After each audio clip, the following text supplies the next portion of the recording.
Cabinet मंत्री गणेश जोशी ने अधिकारियों को लगाई फटकार।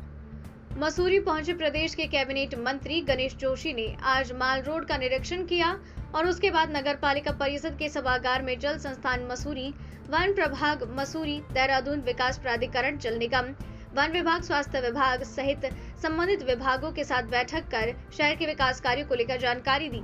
इस दौरान अधिकारियों ने संतुष्ट जवाब न मिलने पर जमकर फटकार भी लगाई और 15 दिनों के भीतर फिर बैठक कर कार्यों की गति को लेकर समीक्षा करने की बात कही। नवभारत समाचार मसूरी से मनीष गंगोली की ब्यूरो रिपोर्ट।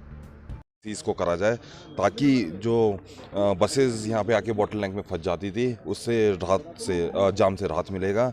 और भी बहुत सारे सजेशंस माल रोड को ट्रैफिक को लेके सख्ताई किस तरह से इसमें सख्ताई की जाए ताकि जो ट्रैफिक व्यवस्था का सुधार हो सके। नए पुलिस कर्मचारी जो पुलिस वाले हैं उनको और उनकी संख्या बढ़ाने की यहाँ पे मांग की गई है।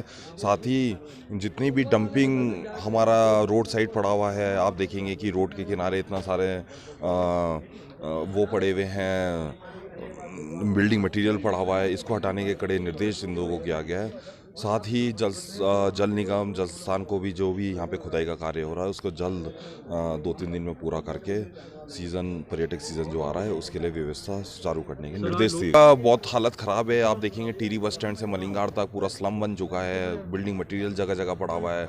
किंग क्रेड पे आप देखेंगे सारी जगह बिल्डिंग मटेरियल पड़ा हुआ है। तो इनको NH और PWD सख्ती से निर्देश दिया है कि जितना भी बिल्डिंग मटेरियल है, जितनी भी वहाँ पे वो पड़ा है उसको सख्त तौर पर उसको वहाँ से उठाए और वहाँ से जितना भी रोड साइड है वो खाली करी जाए। सर अजय जी, क्या माने कि आने वाला जो पर्यटन सीजन है उस टाइम तक ये अधिकारी लोग काम देखिए, बिल्कुल अभी इन्हें अल्टीमेटम 15 दिन का दिया है और 15 दिन बाद माननीय मंत्री जी की अध्यक्षता में दोबारा से बैठक लेंगे और मुझे वो पूरी उम्मीद है कि आने वाले 15 दिन में काफ़ी सुधार इन चीज़ों पे आएगा। सर मसूरी की रोडें जो है पूरा तो एक समस्या है, उसके लिए नगर पालिका निरंतर प्रयास कर रही है। टैक्सी स्टैंड का विस्तारीकरण भी किया जा रहा है, उसमें काम लगा हुआ है और आप आने वाले दिन में देखेंगे कि टैक्सी स्टैंड का भी समाधान वहाँ पे हो जाएगा। सामने आई है, क्या दिशा निर्देश आपने दिए? देखिए, आज मैंने सभी विभागों के मुख्य अधिकारियों को यहाँ पर बुलाया था और जो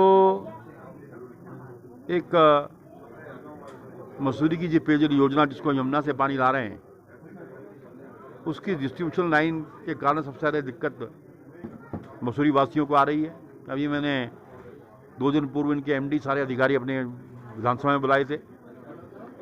आज खुद मैं माल रोड यहाँ का निरीक्षण करते हुए फिर मैंने यहाँ पर बैठक ली है। हमने इनसे कहा है कि पर्यटक सीजन चल रहा है, फिलहाल आप उसमें तारकोल का काम करा दीजिएगा क्योंकि कोई भी सड़क खुदने के बाद नीचे बैठती है और बरसात के बाद जब हम दोबारा उसको प्रॉपर वे में पूरी सड़क को दोबारा खोद कर हम बनवाएंगे, क्योंकि माल रोड मसूरी का एक तरह से मैं हार्ट कह सकता हूँ, सबसे ज़्यादा टूरिस्ट वहाँ पर आता है। इसी प्रकार जल संस्थान जो कि सीवर का जगह बह रहा है, यहाँ पर पेयजल की समस्या है, उसके विषय में हमने बातचीत की है और हमारा माल रोड का कुछ पोर्शन जो है अंडरग्राउंड केबलिंग की छूट गया है 400 मीटर का। मैंने अधिकारियों से देहरादून में बात कर ली है। मैंने यहाँ अधिकारियों से कहा है कि आप उसको कराएं क्योंकि सड़क बनने से पहले हम चाहते हैं कि वो काम पूरा हो जाए। इसी प्रकार जो इलीगल कंस्ट्रक्शन यहाँ पर हो रही हैं, MD के अधिकारियों से कहा है और जो लोगों को दिक्कत होती है क्योंकि चाहे NH की रोड हो, चाहे स्टेट की रोड्स हो, चाहे नगर पालिका की सड़कें हैं, एक तो वैसे ही नैरो सड़क है यहाँ पर, उसके बाद बिल्डिंग मटेरियल लोग वहाँ पर डाल देते हैं जिसकी वजह से लोगों को दिक्कत आती है। उसमें सख्ती से कार्रवाई करने का हमने आदेश दिया है और पुलिस के अधिकारियों से मैंने कहा है कि थोड़ा सा आप सख्ती बरतें, पुलिस का जो टेरर है वो दिखना चाहिए। इन सब विषयों पर बातचीत हुई है और एक भिलाड़ू स्टेडियम जिसका काम मैं 2 बार शुरू कराया हूँ लेकिन बीच में उसको रोक दिया गया है। अभी मेरी DFO से बात हुई है और अभी जाके नीचे बात करूंगा। मेरी कोशिश होगी कि भिलाड़ू स्टेडियम के काम को हम टाइम से पूरा कराएं और इन सब बिंदुओं को लेकर हमने यहाँ पर अभी बातचीत की है और 15 दिन के बाद मैं एक रिव्यू मीटिंग फिर करूँगा क्योंकि मसूरी का टूरिस्ट सीजन शुरू होने वाला है।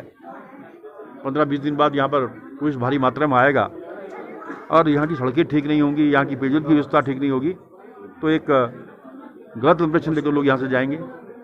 तो लेकिन मुझे पूरा भरोसा है कि हमारे अधिकारी, हमारे कर्मचारी इस दिशा में काम करेंगे और इस काम को दुरुस्त करेंगे। इसलिए अभी मैंने MD से बात की थी क्योंकि जो मुझे बताया गया कि जो पहले एक्शन यहाँ पर काम करता था वो यहीं पे रहता था, फील्ड में रहता था, और जो वर्तमान एक्शन है काम नहीं कर रहा है, क्योंकि जब कप्तान नहीं होगा तो सेना जो चित्र हो जाती है, और 2-3 दिन के अंदर रिजल्ट सही नहीं आए तो हम उसको यहाँ से हटा देंगे और दूसरे व्यक्ति को यहाँ पर भेजेंगे। सर 2 पार्किंग बनी है कि लो कारपेट तो हो गया। नहीं, उसको हम 6 शुरू करा रहे हैं, क्योंकि बीच में आचार संहिता लग गई थी और किसको हैंडल करना है इसकी दिक्कत है, तो मैं कल परसों में उसकी मीटिंग भी देहरादून में बुला रहा हूँ और शीघ्र ही दोनों पार्किंग को हम शुरू करा देंगे। लापरवाह अधिकारी के खिलाफ कार्रवाई होगी अगर 15 दिन में? नहीं, देखिए जो भी लापरवाही करेगा, क्योंकि ये हमारे युवा मुख्यमंत्री पुष्कर धामी की दूसरी पारी है, क्योंकि पहली पारी में तो समय मिला नहीं था, 6 महीने के अंदर ताबड़तोड़ फैसले लिए थे, उसका परिणाम है कि हमारी सरकार बनी।